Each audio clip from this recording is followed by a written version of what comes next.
तो जब भी मैं पढ़ना शुरू करता हूँ अब श्रीमद् भागवत, तो नॉर्मली कुछ नमस्कार करके भागवत को तब करता हूँ।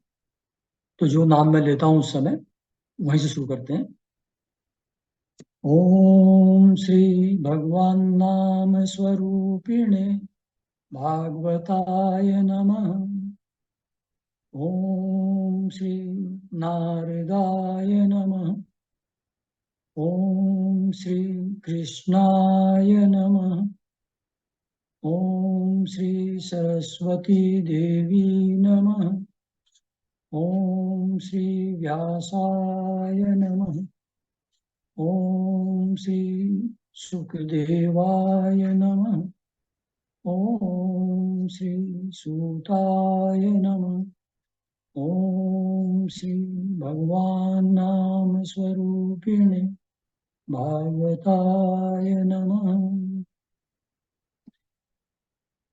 तो लास्ट सेशन हम लोगों ने शुरू किया था, खत्म किया था कि जब भगवान प्रसन्न हो जाते हैं ब्रह्मा जी की तपस्या से, तो ब्रह्मा जी को वरदान मांगने के लिए कहते हैं। तो ब्रह्मा जी कहते हैं कि जब मैं आपकी आज्ञा के अनुसार सृष्टि करना शुरू करूं तो कहीं कर्तृत्व के अभिमान से बंध न जाऊं। तो मेरे ऊपर ऐसी कृपा कीजिए कि मुझको डुअरशिप का अहंकार न हो जाए, ऐसा वरदान दीजिए। तो वैसा ही तथास्तु कह देते हैं भगवान कृष्ण। और फिर जो कहते हैं कि इसको पक्का करने के लिए, इस स्थिति में पहुंचने के लिए तुम श्रीमद् भागवत को मुझसे सुनो। मैं तुमको डायरेक्टली बताता हूं कि मेरा स्वरूप क्या है और मेरा स्वभाव क्या है, मेरी वास्तविकता क्या है। ये तब समझ में आपको आएगा। तो क्योंकि ब्रह्मा जी तो चारों वेदों के ज्ञान के साथ ही पैदा हुए थे, उनके ज्ञान में कोई कमी नहीं थी। तो इसलिए उनको संकेत मात्र सिर्फ 4 श्लोक में उन्होंने श्रीमद् भागवत सुनाया। तो वो हम लोगों के लिए नहीं है, 4 श्लोक से हमको समझ में नहीं आएगा, लेकिन ब्रह्मा जी को समझ में आ जाएगा। तो ब्रह्मा जी को उन्होंने 4 श्लोक में श्रीमद् भागवत सुनाया। तो वो 4 श्लोक क्या हैं, उस पर थोड़ा सा विस्तार में चर्चा करेंगे। फिर बाकी चीजों को थोड़ा कहानी के रूप में हो जाएगा, रिमेनिंग चीजें। उसके पहले लास्ट टाइम एक हुआ था कि जो सारूप्य मुक्ति, यानी कि जिनको भगवान का स्वरूप प्राप्त हो जाता है, ऐसी सारूप्य मुक्ति जिनको हो गई है, सारूप्य मुक्ति, वो उनमें बिल्कुल रंग रूप वस्त्र आभूषण सब भगवान की तरह ही होता है। सिर्फ एक अंतर होता है कि उनके गले में कौस्तुभ मणि नहीं होती। तो उस दिन मणि का नाम मुझको याद नहीं आ रहा था, तो कौस्तुभ मणि है। तो मणि प्रतीक है आत्मा का या चैतन्य का। तो सोर्स ऑफ चैतन्य या अल्टीमेट आत्मा या परमात्मा, वो सिर्फ भगवान में ही है, वो बाकी लोगों में नहीं है। तो उसको रिप्रेजेंट करते हुए कौस्तुभ मणि सिर्फ भगवान के गले में ही होती है। उनके लोक में जो उन्हीं के रूप रंग के हिसाब से उनके रहते हैं भक्त लोग, उनके गले में नहीं होती। ये अंतर होता है बाकी लोगों में। देन लास्ट टाइम एक और बात हुई थी कि श्रीमद् भागवत के पुराण के या सभी पुराणों के 10 लक्षण होते हैं। उन 10 लक्षणों पर विस्तार से चर्चा की थी उस दिन। उसमें से 5 ये हुए। एक, सृष्टि, स्थिति और प्रलय, मोक्ष और बंधन, बंधन और मोक्ष। ये पुराण के माध्यम से, दूसरे दूसरे दृष्टांतों के माध्यम से, कहानियों के माध्यम से इन सब चीजों को बार बार श्रीमद् भागवत में समझाया गया है। इसका फायदा क्या है कि जब आप, सृष्टि कैसे होती है, वो स्थित कैसे रहती है, फिर प्रलय के बाद सब कुछ समाप्त हो जाता है, भगवान में जाकर के मिल जाता है, फिर सृष्टि होती है। जब इस चीज पर बार बार चिंतन करेंगे, सृष्टि होती कैसे, कैसे भगवान से, भगवान का एक जो क्या कहते हैं एट्रीब्यूट है, वो है प्रकृति या माया, कैसे काल की प्रेरणा से उसमें चेंज आता है और वो महत तत्व में कन्वर्ट होता है, महत तत्व अहंकार में कन्वर्ट होता है, फिर अहंकार, ये सब जो देवी देवता, ज्ञानेन्द्रियां, कर्मेंद्रियां और पृथ्वी जल आकाश एक्सेट्रा, इन सब चीजों में कन्वर्ट होता है। फिर इनके कॉम्बिनेशन से अलग अलग वनस्पति और जीव जंतुओं की सृष्टि होती है।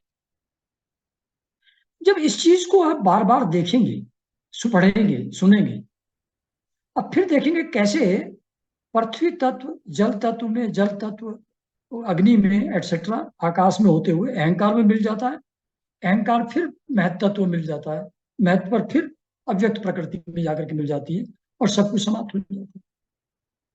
जब इस बृहद रचना को समझेंगे तो अपने लेवल का पता लगेगा, अपनी क्षुद्रता का, कि हम कितने छोटे हैं, कैसे इनसिग्निफिकेंट हैं, और कैसे हम लोग माया के द्वारा क्रिएटेड हैं।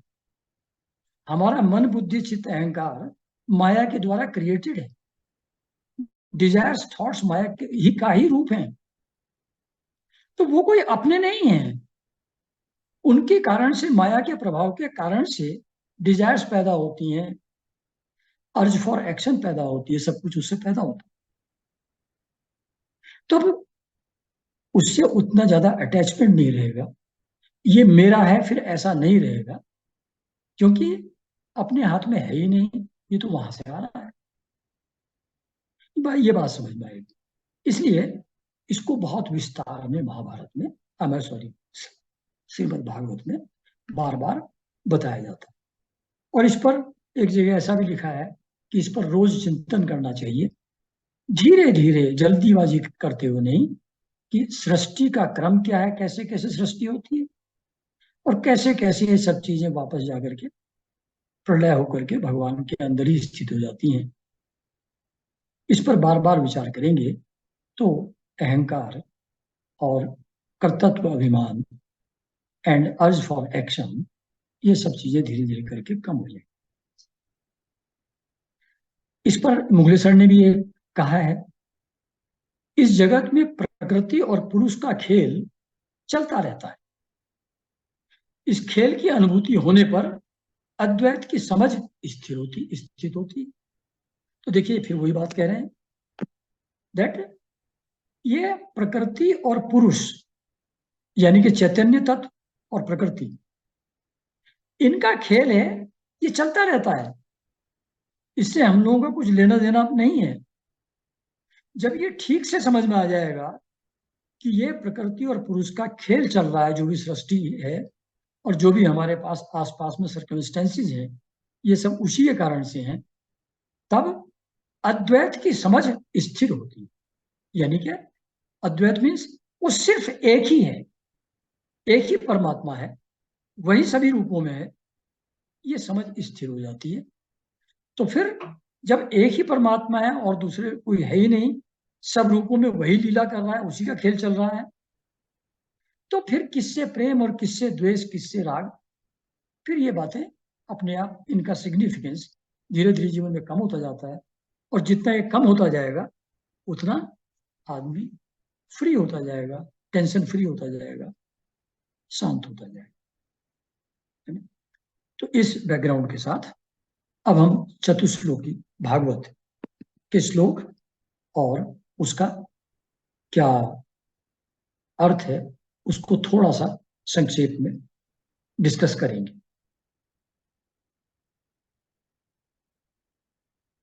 तो इस 4 श्लोक में जो बताया गया ब्रह्मा जी को भगवान के द्वारा स्वयं, तो पहली लाइन है उसकी, आदि आधा श्लोक, अहमेवास मेवाग्रे नान्यद यत सद सत परम। अहमेवास मेवाग्रे नान्यद यद सत सत परम। इसका अर्थ है कि सृष्टि के पहले सिर्फ मैं ही मैं था।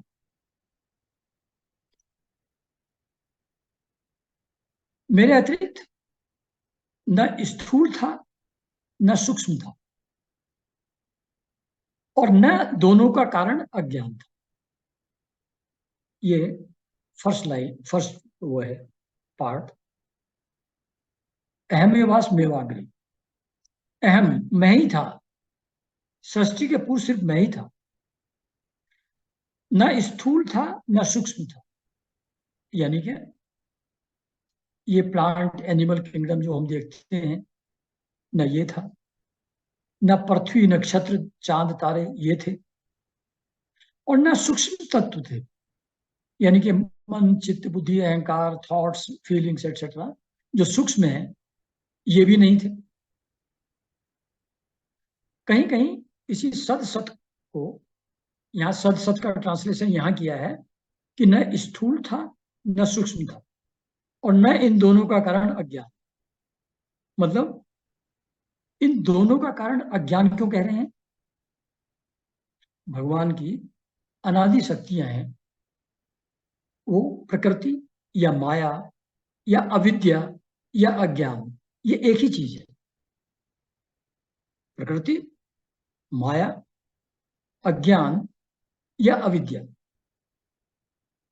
इसको अविद्या इसलिए कहते हैं, अज्ञान इसलिए कहते हैं कि वो एक ही अलग अलग रूपों में है, फिर भी वो अलग अलग रूप हमको रियल दिखते हैं। अज्ञान के कारण से अलग अलग दिखते हैं, जबकि है एक ही।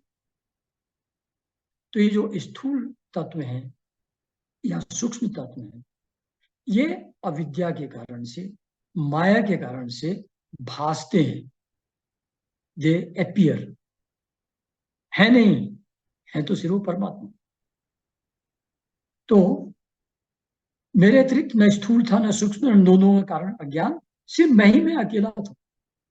आप लोग अगर सोचेंगे तो समझ नहीं आएगा, मुझको भी नहीं आएगा, मतलब नॉट कि आप लोगों को नहीं, मुझको भी समझ नहीं आएगा कि आकाश भी तामस अहंकार से उत्पन्न होने वाली पहली चीज है। मतलब माया से पहले महत्ता तो पैदा हुआ, फिर 3 अहंकार पैदा हुए जिनमें से एक तामस अहंकार है। तामस अहंकार से सबसे पहले आकाश पैदा होता है, फिर आकाश से वायु, फिर अग्नि, फिर जल, फिर पृथ्वी। वो उसके म्यूटेशंस हैं, वो बाद में चेंज होते जाते हैं। तो can we ever imagine existence without space? Space ना हो उसमें एग्जिस्टेंस के बारे में सोच सकते हैं क्या? बिना स्पेस के कोई भी कल्पना हो सकती है क्या? तो नहीं होती। तो ये सूक्ष्म तत्व भी नहीं था। इसलिए कहते हैं कि परब्रह्म परमेश्वर में कोई वाणी और मन, बुद्धि की गति वहां नहीं है। मन वाणी बुद्धि से नहीं समझ सकते। वो जब एग्जिस्ट करते हैं उस समय स्पेस भी नहीं होता। तो स्पेस नहीं होता तो क्या होता है? ये मन और बुद्धि की समझ के बाहर है। तो कहते हैं कि सृष्टि के पहले मैं ही मैं था, न स्थूल था न सूक्ष्म, और न दोनों का कारण अज्ञान। ये कुछ भी नहीं था। फिर नेक्स्ट लाइन है, पश्चात हम यदे तच्च यो अवशिष्येत सो अस्मयम्। जहां ये सृष्टि नहीं है वहां भी मैं ही हूं, इस सृष्टि में जो कुछ प्रतीत हो रहा है वो भी मैं ही हूं, और जो लास्ट में बचा रहेगा जब सृष्टि नहीं रहेगी वो भी मैं ही हूं। पहले श्लोक का अर्थ ये है कि सिर्फ मैं ही इनिशियली एग्जिस्ट करता हूं, और उस समय जब मैं अकेला एग्जिस्ट करता हूं या सृष्टि खत्म होने के बाद जब मैं अकेला फिर रहता हूं, उस समय सूक्ष्म या स्थूल कुछ भी नहीं होता, ना ज्ञान होता ना अज्ञान होता, न दृष्टा होता न दृश्य होता, उस समय कुछ भी नहीं होता। तो ये है रियलिटी परब्रह्म परमेश्वर की। फिर कहते हैं सेकंड श्लोक में, ये ब्रह्मा जी को बता रहे हैं भगवान, हृदय अर्थम यत् प्रतीयेत न प्रतीयेत चात्मनि तद विद्यादात्मनो मायाम यथा आभासो यथा तम।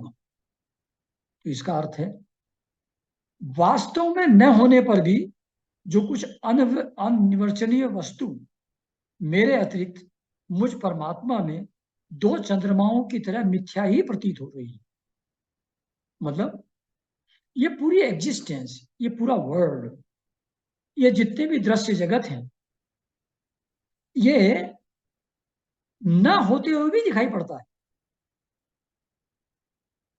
तो दो चंद्रमाओं की तरह मिथ्या ही प्रतीत हो रही है। जैसे मान लो आंख को एक किनारे से प्रेस करो तो आगे दो फोटो दिखने लगेंगे आप, उन दो में से रियल तो एक ही है, दो नहीं है। तो ऐसे ही आंख के प्रेशर से या आंख के दोष से जो नहीं होता है वो भी दिख जाता है, वो प्रतीत हो रहा है, वो है नहीं। तो जो अनिवर्चनीय वस्तु जिसका वर्णन नहीं किया जा सकता और मुझ में दिखती है न होते हुए भी, और मैं मैं होते हुए भी दिखाई नहीं पड़ता हूं, अथवा विद्यमान होने पर भी आकाश मंडल के नक्षत्रों में राहु की भांति जो मेरी प्रतीति नहीं होती, तो जो नहीं है वो प्रतीत होता है, वो दिखता है। जो है भगवान वो नहीं दिखते हैं। तो जो होते हुए भी नहीं दिखता और जो न होते हुए भी दिखाई पड़ता है, ये ऐसा क्यों है, इसे मेरी माया समझना चाहिए। तो व्हाट इज माया? जो न है, जो नहीं है, वो रियल जैसा दिखे, जो है वो न दिखाई पड़े।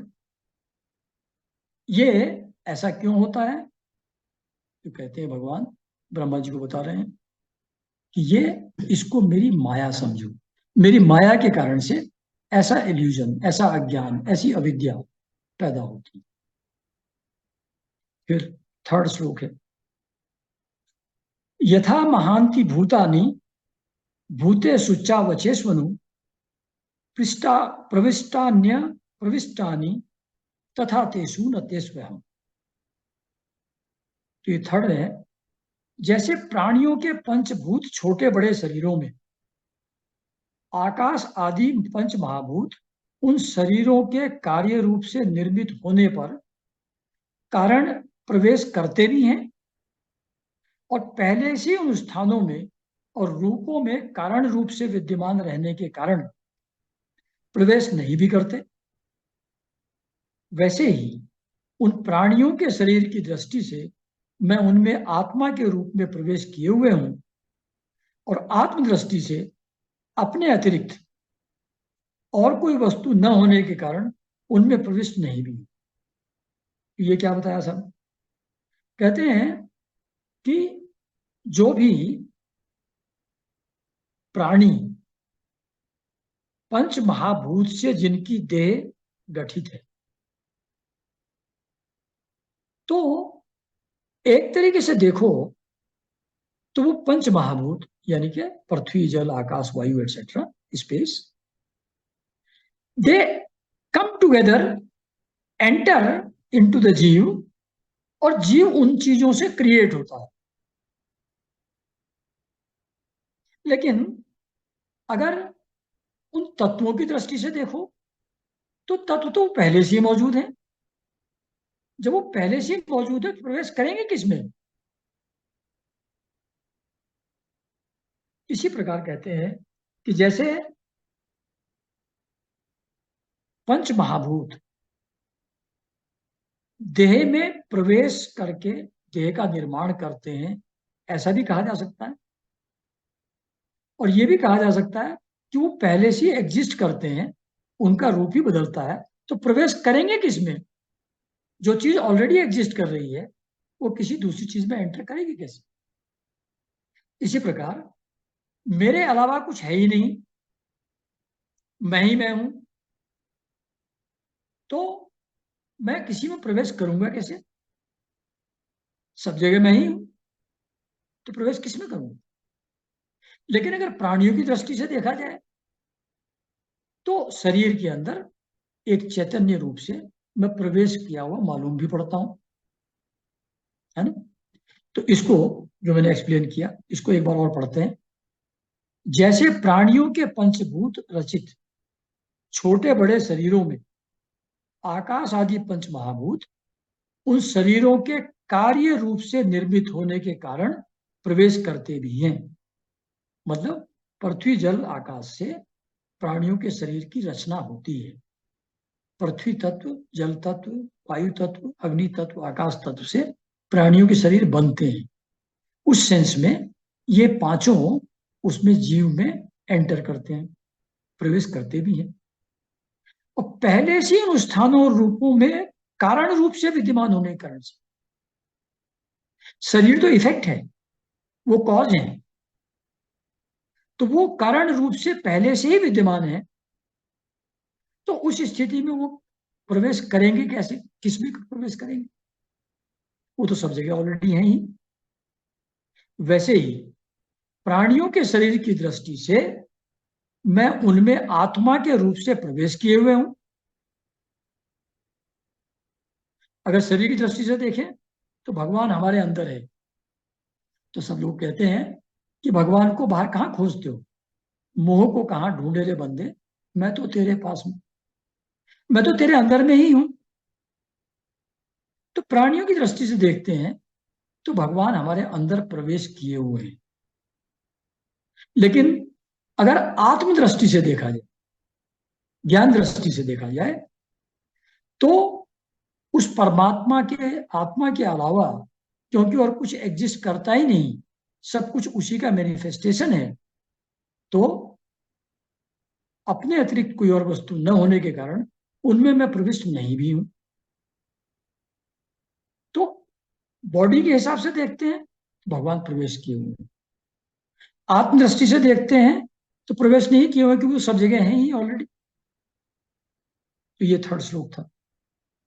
फोर्थ श्लोक, एतावदेव जिज्ञास्यम तत्व जिज्ञासुनात्मनो अन्वय व्यतिरेकाभ्याम यत् स्यात् सर्वत्र सर्वदा। इसका अर्थ है यह ब्रह्म नहीं है, यह ब्रह्म नहीं है, इस प्रकार निषेध की पद्धति से, और यह ब्रह्म है, यह ब्रह्म है इस अन्वय की पद्धति से। मतलब अगर योग उसके वेदांत के हिसाब से देखते हैं तो ब्रह्म सत्य, जगत मिथ्या। जो भी हम दिखाई पड़ता है, whatever we can perceive is not मी।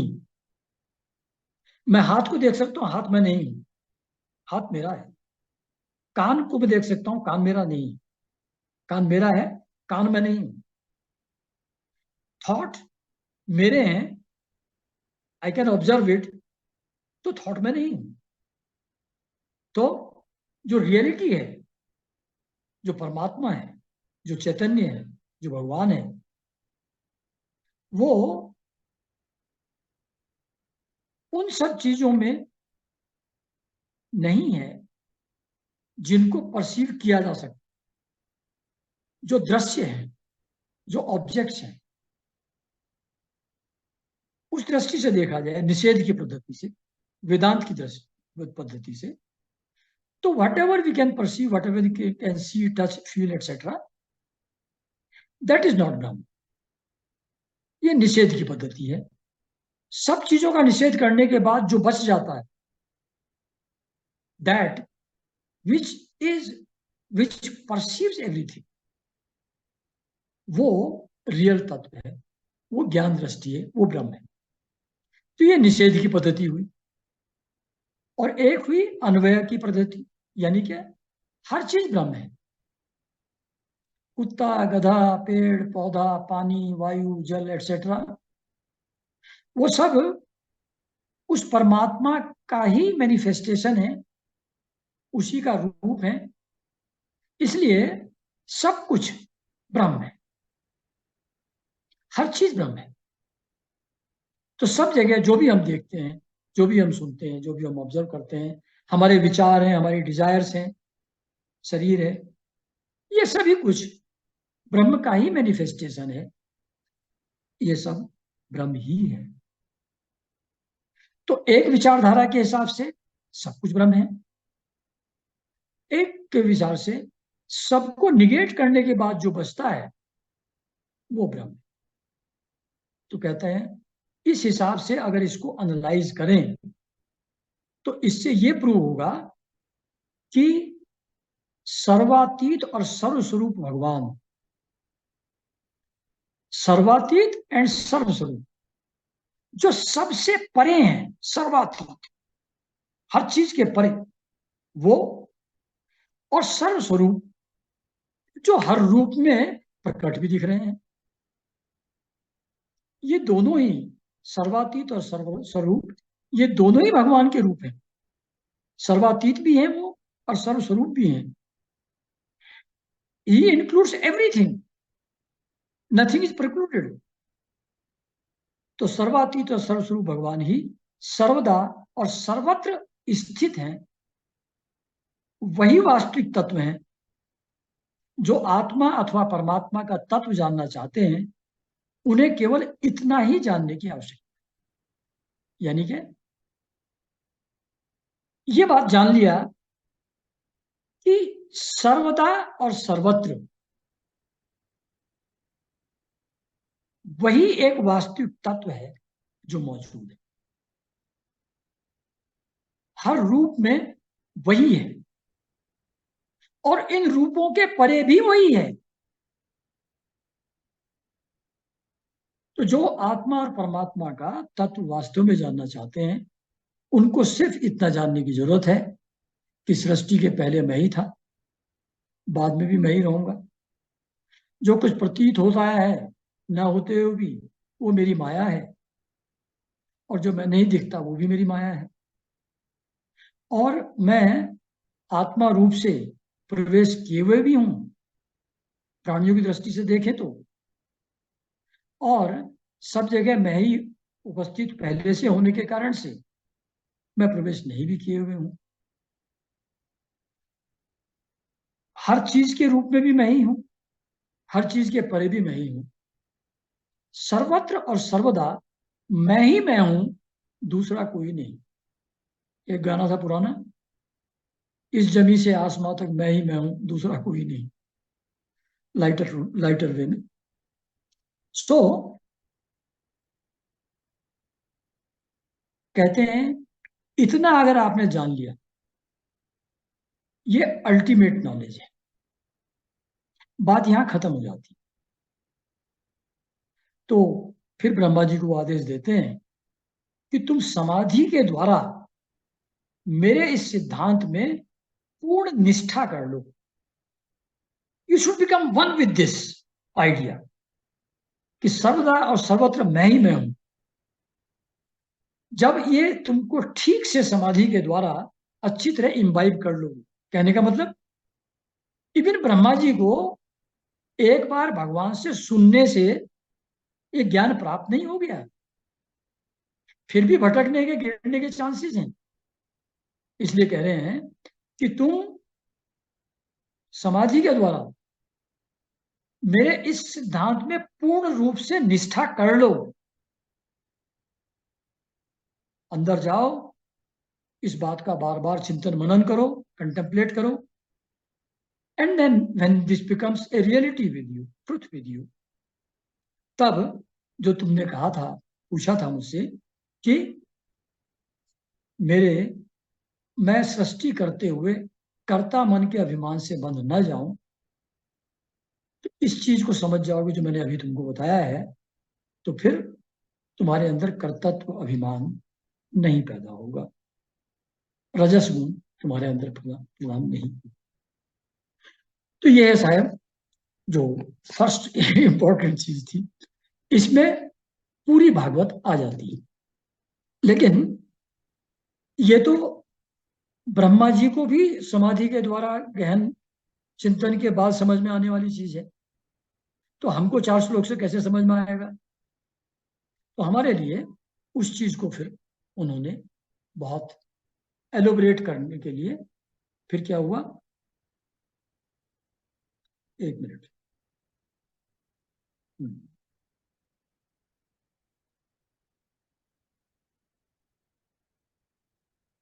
हाँ,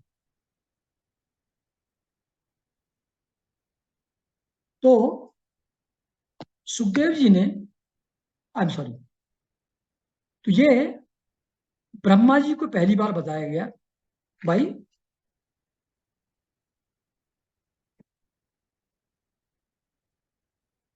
भगवान हिमसेल्फ। उसके बाद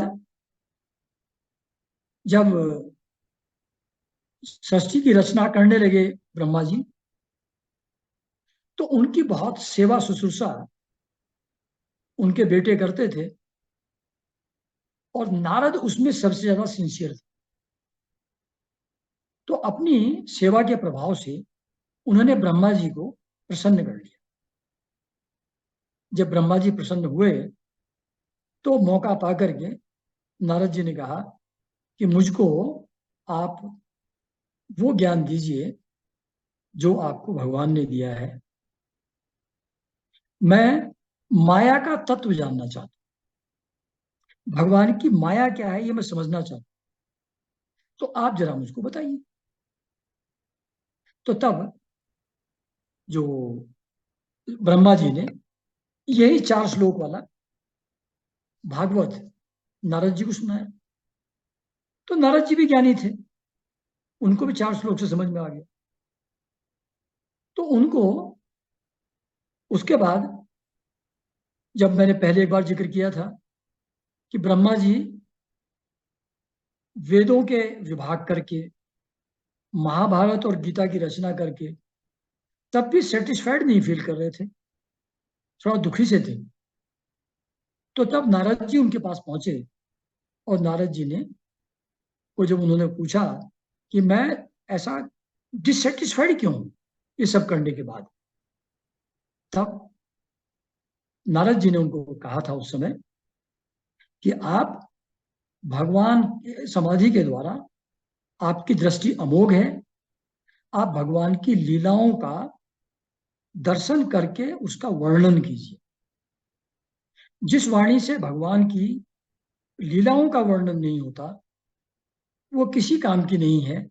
उससे चाहे कितनी भी हाई इंटेलेक्चुअल लेवल की बातें की जाएं, but that is useless unless वाणी का उपयोग भगवान की लीला कथाओं का वर्णन करने में किया जाए।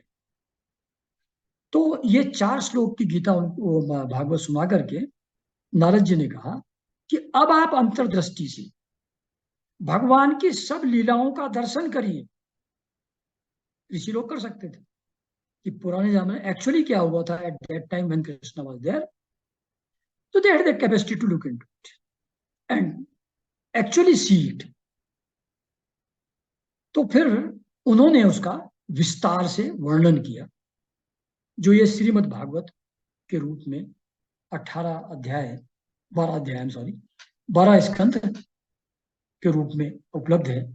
ये डिटेल्ड क्रिएशन फिर व्यास जी ने किया इन 4 श्लोकों के आधार पर।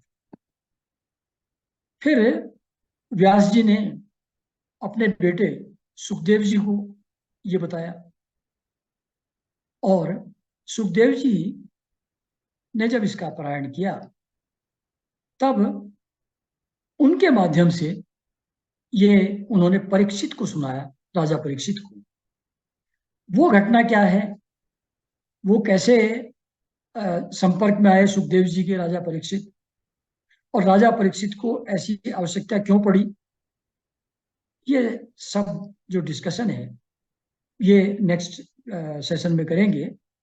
लेकिन जो सुखदेव जी जो व्यास जी के बेटे थे, और राजा परीक्षित, इन दोनों के बीच में जो संवाद हुआ, वो संवाद ही श्रीमद् भागवत के नाम से आज जाना जाता है। तो पूरा भागवत ये सुखदेव जी और परीक्षित के संवाद के रूप में बताया गया है। तो आज यही खत्म करेंगे इसको, और फिर नेक्स्ट संडे फिर शुरू करेंगे इसका महात्म्य, और कैसे परीक्षित जी कैसे कांटेक्ट में आए सुखदेव जी के, और कैसे इस भागवत का प्रवचन शुरू हुआ। तो आज